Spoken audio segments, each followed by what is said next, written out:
Hello, in Malta we're doing more paintings. This one is a oil on panel. When you're looking in shops or markets or auctions or dead relatives' houses, for example, that sounds horrible, sorry. If you're looking at pictures and you're considering whether you want them or not, you need to touch these pictures, as I keep saying. So I use the back of my hand and I can tell immediately that is oil on board.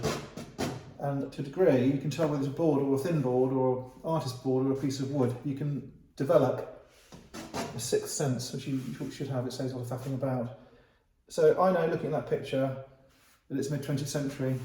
They didn't really paint this sort of picture in a small size in the 1750s or the 1680s. In the southern end of France or in Italy, when they were painting these sort of scenes, they were generally painting whoppers, big paintings. Of course, you did get small ones, of course you did, and you got even smaller ones. But this type of formulaic scene with a precipitous cliff, a harbour, people working and scrambling around, fishermen, lighthouses, clouds.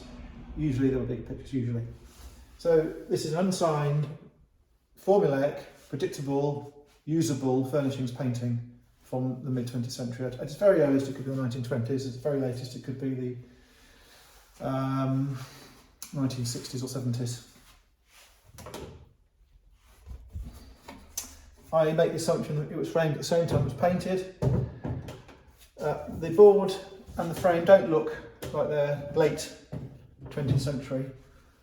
I noticed the pine frame is made of straps of wood glued together. You can see it very clearly there. There's a knot cut in half within the middle of the piece of wood. So you can see it's made of segments. That's a late 20th century, mid to late 20th century thing. You'll see it a bit earlier. You will in fact see it in the Victorian era sometimes, but it's not. It's a sign that it's not an early painting. The profiles are very straight. It's machine cut. The miters are very neat. It's got reinforcing bits of wood to hold it together. They may or may not be original. It's had a paper over it, and someone down the line has taken it out, as we nearly always do, to see if it's something very special, very important. It's not very special, it's not very important. It's an ordinary picture painted on probably plywood. It's plywood with a canvas effect material. It could be a paper made with a texture. It could be a canvas with a sort of plastery gesso-like coating. So I can see that's canvas here, which is the sheet which has been wrapped around the back of the board. So on the other side, they're not painting on a piece of plywood, they're painting on a piece of canvas. There's no movement in it like on an oil painting, an oil on canvas. It's the same texture on a rigid board. Nothing else to say about the back. So I've been slagging off this picture, saying how ordinary it is, but I'm now going to tell you why it's still a nice picture to own and a nice picture to buy and sell. People like this scene. You get a bit of everything. You get a historical dimension, you get a bit of weather, you get a bit of sea, you get boats, you get a bit of greenery and interest. And in this case, it's painted in portrait shaped. Not a lot of the older ones, the big ones I alluded to, were actually painted the other way around in a longer landscape shaped piece of canvas. The frame is an early style of frame. It's called a swept frame, but this is not an early frame. It was, as I made at the same time as the board and the painting. It is evidently mid-20th century. This square detail here, you will not find on a proper antique painting, ever. You might find it on a Regency picture or an Empire picture frame or a mirror occasionally, but it's not. That's a newish, late shape. These shells are rococo. They're rocaille, scallopy, shell-like shapes. They are mean. They are nearly Art Nouveau. They're not as they were when these sort of frames originally were made in the 1690s, 1720s. So it's a morphed hybrid frame.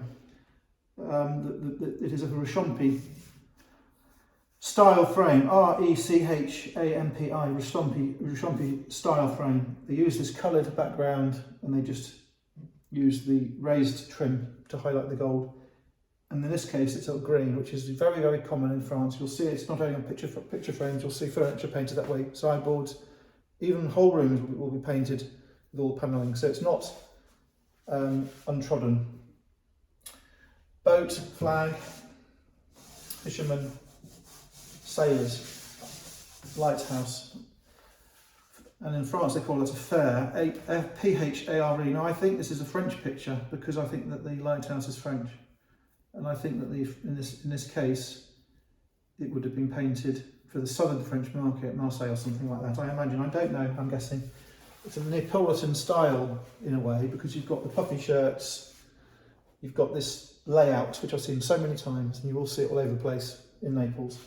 So it's a European, pleasing painting in good condition, of a reasonable age.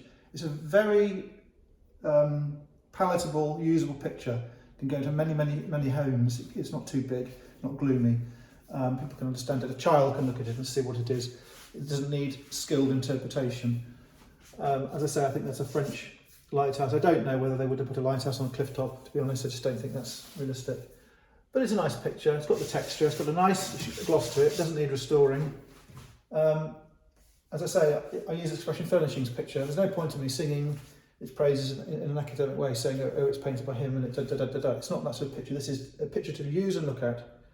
It is a refined, it's almost a refined version of buying a poster. This is a top-end, ordinary furnishings item. Okay, so I hope I haven't put you off it by telling what it is, but that is what it is.